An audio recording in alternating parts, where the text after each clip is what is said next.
The Outsiders. Ah, what an ensemble of cast members before they hit their big breaks. The film, directed by Francis Ford Coppola, was based on the novel by S.E. Hinton and is known for its raw portrayal of teen angst and the socio-economic divide.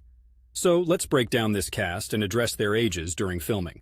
Tom Cruise, leather jacket and all, was just on the cusp of his 20s, a youthful 20 years old, much before he started hanging off the sides of aircraft in mid-flight for a living. Rob Lowe, with those heartthrob looks that made so many 80s teens swoon, was similarly around the 20 mark. He played Soda Pop Curtis with a kind of smooth charm that predated his Parks and Rec shenanigans by decades. Emilio Estevez, part of the Estevez-Sheen acting empire, was also about 20. He'd be dishing out life advice in The Breakfast Club not too long after. Matt Dillon, the tough guy epitome of the group, was 18, and displayed the kind of brooding that hinted at a future filled with diverse and intense roles. Ralph Macchio, who somehow looked about 12 for the longest time in his career, was actually 21 when he played Johnny.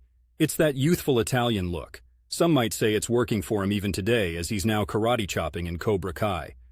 Patrick Swayze was around 29 years old, the elder statesman of the group, if you will. Swayze's role as the protective big brother Daryl Derry Curtis was a precursor to the physical roles he'd be celebrated for later, notably Dirty Dancing. C. Thomas Howell, the lead character Ponyboy Curtis, was the actual teenager among them at 16 years of age. He had that genuine adolescent look, probably because, well, he was one. And then there's Diane Lane, beautiful and only 18 at the time, who played Sherry Cherry Valance. She held her own amidst this gang of boys with a grace that foresaw a successful acting career.